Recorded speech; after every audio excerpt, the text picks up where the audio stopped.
Hello दोस्तों, आज हम लोग साइंस का मॉडल पेपर का क्वेश्चन करने वाले हैं। इससे पहले आप बहुत से क्वेश्चन साइंस का कर चुके होंगे। ये क्वेश्चन आप करके आज दिखाते हैं हम लोगों को। हर एक क्वेश्चन इंपॉर्टेंट है, हर क्वेश्चन को ध्यान से देखिएगा। यदि चैनल पर नए हैं तो हमारे चैनल को सब्सक्राइब कर लीजिएगा। हर एक क्वेश्चन इंपॉर्टेंट है। चलिए क्वेश्चन को शुरू करते हैं। क्वेश्चन नंबर 1 से शुरू करते हैं। क्वेश्चन 1 है आपके पास, विद्युत फ्यूज काम करता है धारा के ऊष्मीय प्रभाव पर, धारा के चुंबकीय प्रभाव पर, धारा के रासायनिक प्रभाव पर या किसी पर भी नहीं। आपके पास जो ऑप्शन है, ऑप्शन को ध्यान से देखिए, जवाब दीजिए। 1 का जवाब दीजिए, प्रश्न संख्या 1 का जवाब दीजिए। क्या होगा इसका आंसर? होगा सी होगा। क्या होगा? सी होगा। धारा के रासायनिक प्रभाव पर होता है। ठीक है, कोई दिक्कत नहीं। नेक्स्ट क्वेश्चन की ओर चलते हैं। यदि किसी नरम लोहे को धारावाही कुंडली के गर्म में रख दिया जाए तो वह क्या बनता है? वह क्या बनता है? आपके पास ऑप्शन है सामान्य चुंबक, विद्युत चुंबक, ए और बी दोनों, इनमें से कोई नहीं। जवाब दीजिए क्या होगा। प्रश्न संख्या 2 का जवाब दीजिए। 2 का क्या होगा? 2 का होगा विद्युत चुंबक बनता है। क्या बनता है? विद्युत चुंबक बनता है जब नरम लोहा को धारावाही कुंडली के गर्म करते हैं तो। ठीक है, हम लोग बच्चे में जो खेलते थे चुंबक से, वो समान चुंबक होता है। ठीक है, वो चुंबक नहीं बोल रहे हैं। ठीक है, नेक्स्ट क्वेश्चन की ओर बढ़ते हैं। विद्युत वलय को उपयोग किस उपकरण में किया जाता है? आपके पास ऑप्शन है विद्युत मोटर, विद्युत जनित, आममीटर या सभी। हर एक क्वेश्चन इंपॉर्टेंट है, ध्यान से देखिए, जवाब दीजिए। प्रश्न संख्या 3 का जवाब दीजिए। 3 का जवाब दीजिए। क्या होगा? 3 का क्या होगा? ए होगा, विद्युत मोटर होगा। क्या होगा? विद्युत मोटर होगा। विद्युत मोटर होगा। ठीक है, नेक्स्ट क्वेश्चन की ओर बढ़ते हैं। विद्युत ऊर्जा का व्यापारिक मात्रक क्या है? वाट, घंटा, यूनिट या इनमें से कोई नहीं। 4 का जवाब दीजिए। प्रश्न संख्या 4 का जवाब दीजिए। क्या होगा? 4 का क्या होगा? इसका आंसर होगा सी, यूनिट होगा। आपको याद होगा 1 किलोवाट घंटा बराबर होता है 1 यूनिट। 1 यूनिट होता है, कोई दिक्कत नहीं होना चाहिए। ठीक है, 1 यूनिट होता है। चलिए नेक्स्ट क्वेश्चन की ओर बढ़ते हैं। अतिभारण के समय विद्युत परिपथ में विद्युत धारा का मान क्या होता है? बहुत कम हो जाता है, परिवर्तित नहीं होता है, कि बहुत अधिक बढ़ जाता है, कि इनमें से कोई नहीं होता है। 5 का जवाब दीजिए। क्या होता है अतिभारण के समय? अतिभारण समझते हैं ना, जब ओवरलोड हो जाता है, जब हम लोग टीवी देखते हैं, पंखा चलाते हैं, जितनी जितनी आपूर्ति विद्युत चाहिए उससे उतना नहीं मिल पाता है, ओवरलोड होता है, तो क्या होता है उसके समय? क्या होता है? अतिभारण के समय विद्युत परिपथ में विद्युत धारा का मान बहुत अधिक बढ़ जाता है। इसका सी होगा। ठीक है, ठीक है, नेक्स्ट क्वेश्चन की ओर बढ़ते हैं। सौर कुकर के लिए कौन सा दर्पण सर्वाधिक उपयुक्त होता है? आपके पास ऑप्शन है समतल दर्पण, उत्तल दर्पण, अवतल दर्पण या सभी। 6 का जवाब दीजिए। सौर कुकर के लिए क्या होता है? जवाब दीजिए। क्या होगा इसका आंसर? होगा क्या? 6 का जवाब दीजिए। क्या होगा इसका आंसर? सी होगा, अवतल दर्पण। वैसे एनसीईआरटी किताब में उत्तल दर्पण दिया हुआ है, मगर हम जब पढ़े हैं तो हम देखें अवतल दर्पण होता है। ठीक है, अवतल दर्पण इसलिए होता है कि अवतल दर्पण का काम ही है प्रकाश को एकत्रित करना। जब प्रकाश एकत्रित होगा, किरण को एकत्रित करेगा, तभी ना सौर कुकर से कोई काम हो पाएगा। ठीक है, ये इसका सी होगा। नेक्स्ट क्वेश्चन की ओर बढ़ते हैं। पानी से भरी बाल्टी की गहराई कम मालूम पड़ने का कारण है? प्रकाश का परिवर्तन होना, प्रकाश का विक्षेपण होना या प्रकाश का अपवर्तन होना, इनमें से कोई नहीं। 7 का जवाब दीजिए। क्या होगा? क्या होगा? पानी से भरी बाल्टी का कम मालूम पड़ने का कारण क्या हो सकता है? जवाब दीजिए। 7 का क्या होगा? जवाब दीजिए। 7 का पानी से भरी बाल्टी हो, या सिक्का ऊंचा दिखाई दिया हो, या कुछ भी और हो सकता है, जैसे कि क्षार पानी में के बाल्टी में जब डालते हैं तो टेढ़ा दिखाई देता है। तो 7 का जवाब क्या होगा? जवाब इसका होगा ये सब प्रकाश के अपवर्तन के कारण होता है। ये सब प्रकाश के अपवर्तन के कारण होता है। ठीक है, प्रकाश के अपवर्तन के कारण होता है। नेक्स्ट क्वेश्चन को चलते हैं। कठोर जल को मृदु बनाने के लिए सोडियम के किस यौगिक का उपयोग किया गया? कठोर जल के मृदु बनाने के लिए, ठीक है, जब जो जल कठोर होता है उसे मृदु बनाने के लिए सोडियम के किस यौगिक उपयोग किया जाता है? आपके पास ऑप्शन है NaCl, Na2CO3, NaOH, NaSCO3। आपके पास जो ऑप्शन है ध्यान से देखिएगा। प्रश्न संख्या 8 का जवाब दीजिए। क्या होगा इसका आंसर? इसका आंसर होगा बी। क्या होगा? B, Na2CO3। सोडियम कार्बोनेट, इसे हम धोने का सोडा भी कहते हैं। इन्हीं का उपयोग करते हैं मृदु जल बनाने के लिए। जब कठोर जल को मृदु बनाते हैं तो Na2CO3 का उपयोग करते हैं। ये सोडियम कार्बोनेट का सूत्र है, ठीक है, धोने का सोडा का सूत्र है। नेक्स्ट क्वेश्चन को चलते हैं। कार्बन के 2 अपरूप के अलावा तीसरा अपरूप का नाम बताइए। आप इससे पहले 2 अपरूप पढ़े होंगे कार्बन के, हीरा, कार्बन, फुलेरिन कार्बन, इनमें से कोई नहीं। 9 का जवाब दीजिए क्या होगा। कार्बन के 2 अपरूप तो होता है, तीसरा अपरूप कौन होता है? ऑप्शन सी होगा। क्या होगा? फुलेरिन कार्बन होता है, ऑप्शन सी होगा। 9 का जवाब समझ गए होंगे। इसकी संरचना फुटबॉल की तरह होता है। फुलेरिन का संरचना फुटबॉल की तरह होता है, याद रखिए। किसकी तरह होती है? फुटबॉल, ठीक है। चलिए नेक्स्ट क्वेश्चन की ओर बढ़ते हैं। भोजन का पाचन किस प्रकार की अभिक्रिया है?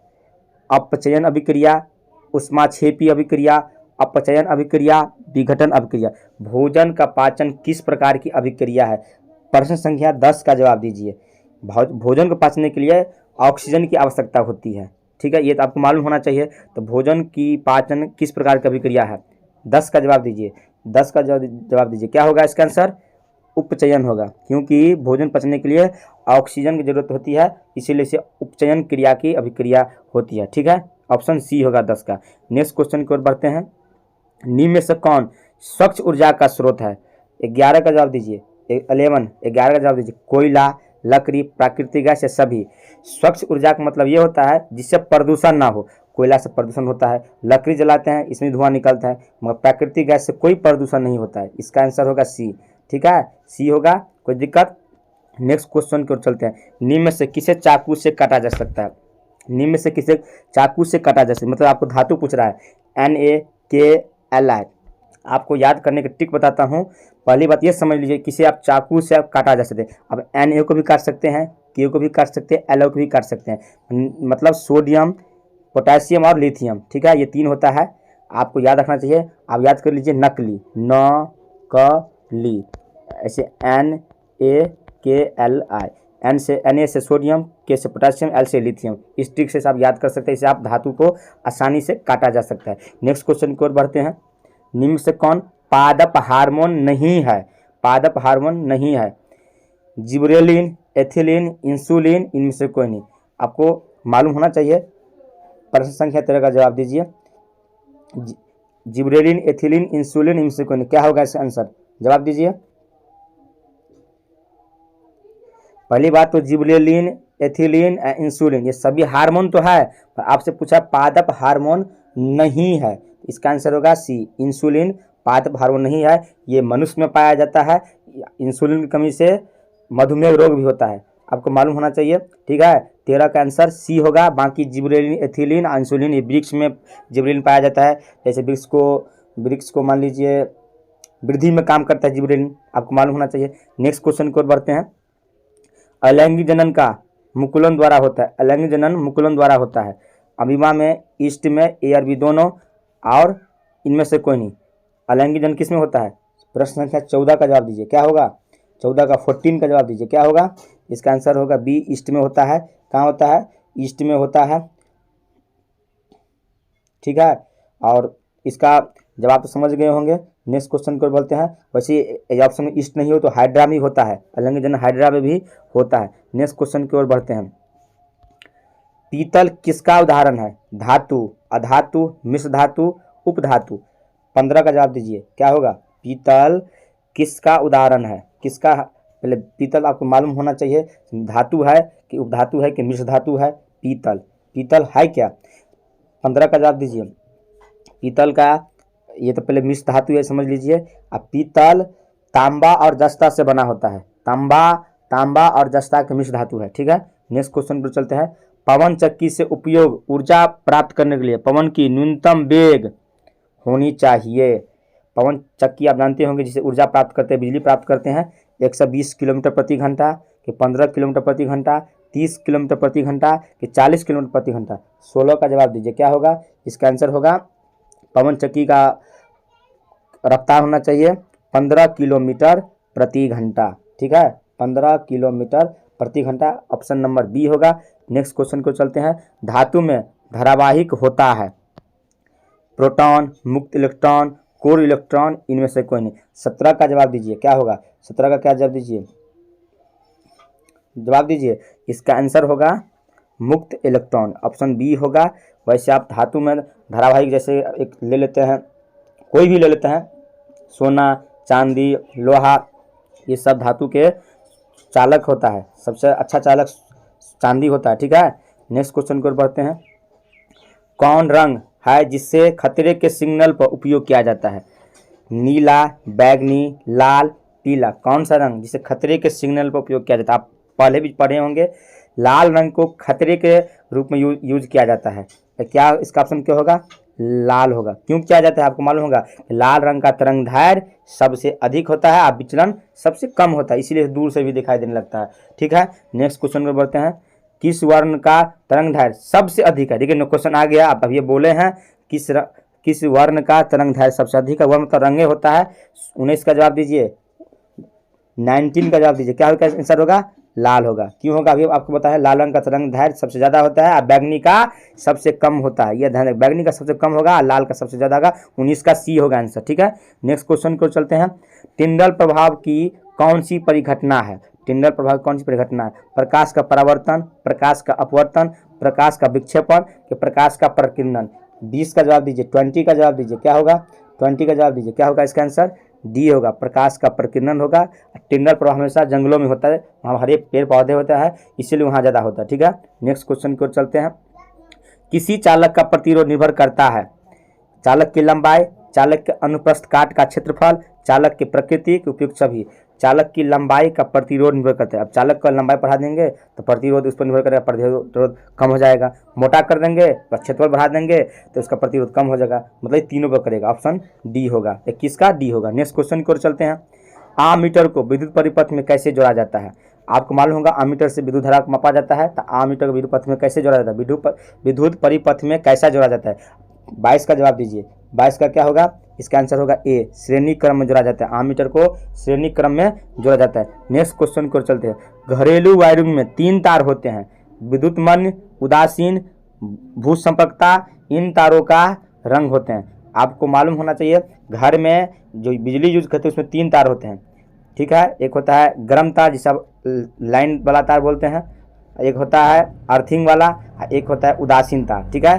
तो जिससे करंट आता है उसे विद्युतमन्य कहते हैं, ठीक है। उदासीन होता है जिसमें ना वो न अर्थिंग का होता है, वो न लाइन वाला होता है, ठीक है, उसमें करंट नहीं रहता है। और भूसंपर्कता होता है जिसे आप अर्थिंग वाला तार बोलते हैं। इन तीनों का कलर चूज करना है, ठीक है। आप पहले समझ लीजिए, विद्युतमन्य का रंग लाल होता है, तो लाल वाला पहले ऑप्शन ए तो नहीं होगा क्योंकि इसमें लाल है ही नहीं, इसी के अकॉर्डिंग चुनना है आपको, ठीक है। ऑप्शन डी नहीं होगा, ठीक है। आप बी और सी में बताइए कौन होगा। पहले बता विद्युतमन्य, तो लाल बी में है, उदासीन मतलब होता है काला, तो सी में है, और भूसंपर्कता मतलब होता है हरा। लाल, काला और हरा होगा, ये ऑप्शन सी होगा इसका, ठीक है। समझ लीजिए अच्छा से। विद्युतमन्य मतलब होता है लाल कलर का तार, उदासीन मतलब होता है काला कलर का तार, और भूसंपर्कता मतलब होता है अर्थिंग वाले तार, हरा होगा ऑप्शन, तो इसका सी होगा। नेक्स्ट क्वेश्चन की ओर बढ़ते हैं। चुंबक के भीतर चुंबकीय क्षेत्र रेखाओं की दिशा होती है उत्तर से दक्षिण की ओर, दक्षिण ध्रुव से उत्तर ध्रुव की ओर। ए और बी दोनों, इनमें से कोई नहीं। चुंबक के भीतर की ओर बोल रहा है, ध्यान से सुनिएगा, 24 का क्वेश्चन का ध्यान बोलिएगा। इसका आंसर होगा जब भीतर से बोले तो दक्षिण ध्रुव से उत्तर की ओर होगा, और जब बाहर से बोले आपको तो उत्तर ध्रुव से दक्षिण की ओर होगा, ठीक है। ये ध्यान रखिएगा। 24 का भी बी होगा क्योंकि भीतर से बोल रहा है, ठीक है। जब यदि आपको बाहर से बोलते तब ए होता है, ठीक है। नेक्स्ट क्वेश्चन की ओर चलते हैं। जल विद्युत संयंत्र किस ऊर्जा का विद्युत ऊर्जा में रूपांतरित करता है? आपके पास ऑप्शन है तापकीय ऊर्जा, नाभिकीय ऊर्जा, सौर ऊर्जा या स्थित ऊर्जा। जल विद्युत संयंत्र किस ऊर्जा को विद्युत ऊर्जा में रूपांतरित करता है? जल विद्युत संयंत्र समझ लीजिए पहले। देखिए, जल विद्युत संयंत्र में जल इकट्ठा रहता है, एक जगह अस्थिर रहता है, स्थित रहता है, स्थित रहता है। स्थित ऊर्जा को उसे विद्युत ऊर्जा में परिवर्तित करता है। इसका आंसर क्या होगा? डी होगा, ठीक है। नेक्स्ट क्वेश्चन की ओर चलते हैं। नरोरा नाभिकीय विद्युत संयंत्र किस राज्य में स्थित है? राजस्थान, महाराष्ट्र, उत्तर प्रदेश, गुजरात। 26 का जवाब दीजिए, 26 का जवाब इसका आंसर होगा इसका आंसर होगा, जवाब दीजिए। नरोरा नाभिकीय ऊर्जा उत्तर प्रदेश में है। और तारापुर नाभिकीय ऊर्जा पूछे आपको, तारापुर नाभिकीय ऊर्जा, तो वो होगा महाराष्ट्र में, महाराष्ट्र में। नेक्स्ट क्वेश्चन की ओर जवाब दीजिए।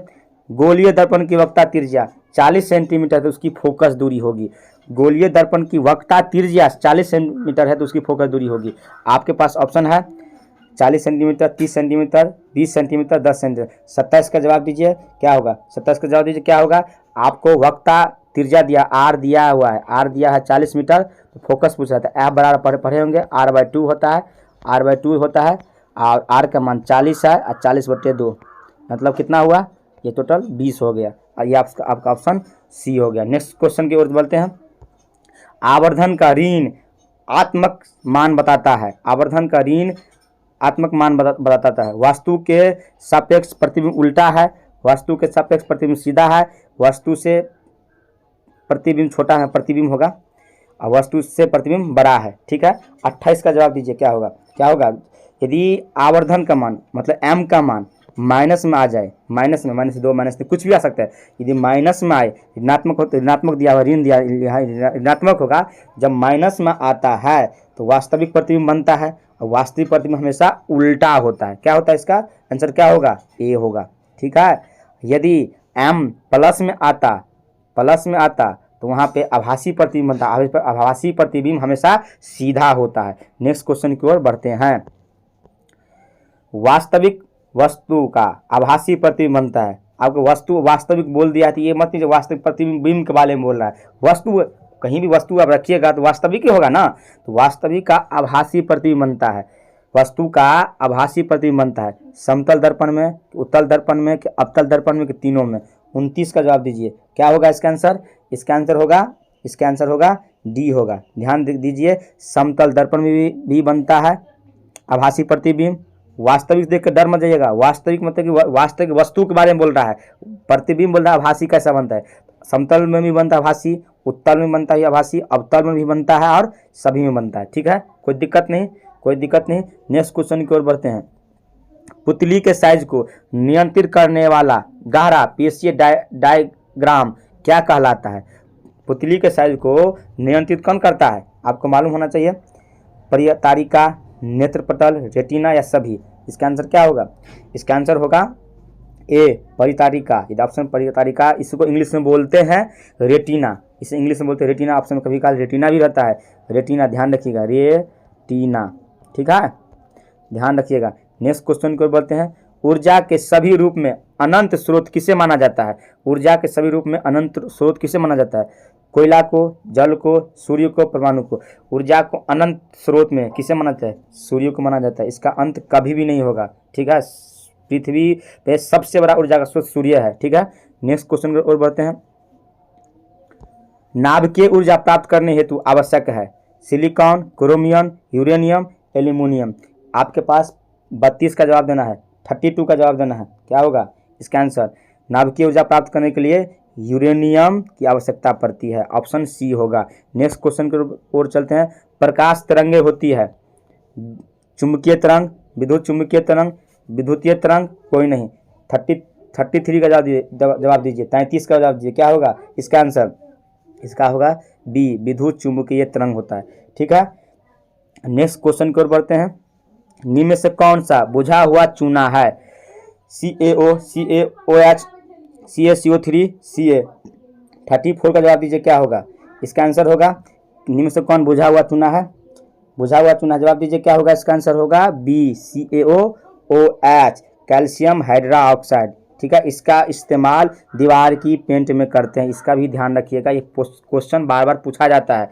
नेक्स्ट क्वेश्चन की ओर बढ़ते हैं। चीनी का रासायनिक सूत्र क्या है।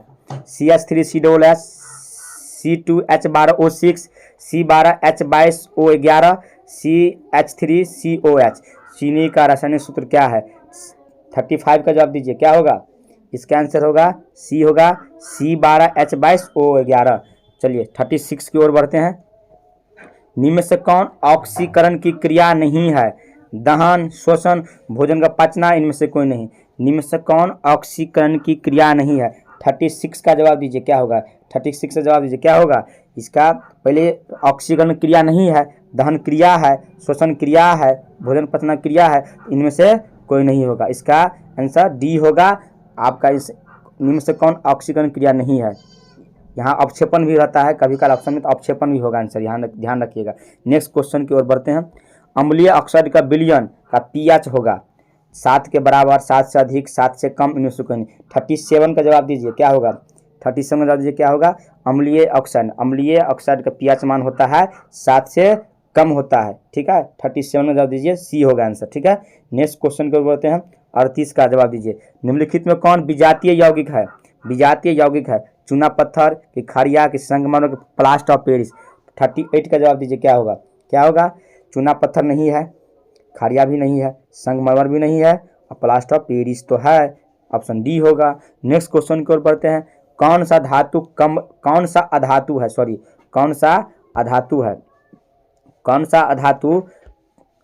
अधातु कमरे के ताप पर द्रव होता है। ब्रोमीन, पारा, तांबा, एल्युमिनियम। 39 का जवाब दीजिए क्या होगा।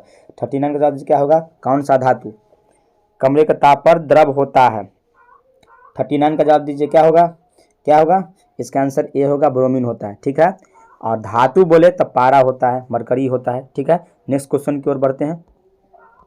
जस्ता का अयस्क है, आपके पास ऑप्शन है zinc blende, cinnabar, zinc blende, bauxite, sodium chloride. 40 का जवाब दीजिए क्या होगा। जस्ता का अयस्क क्या होता है। ऑप्शन बी होगा इसका आंसर, जिंक ब्लेड होगा, याद कर लीजिएगा। इसमें हम आपके लिए 40 क्वेश्चन लेकर आए थे। हाँ, आई होप कि आपको लोगों को क्वेश्चन अच्छा लगा होगा। आपको वीडियो को लाइक करें, शेयर करें। जय हिंद, जय भारत। आपके लिए हर एक क्वेश्चन इंपॉर्टेंट था। हमारे चैनल को सब्सक्राइब कर लीजिएगा प्लीज़।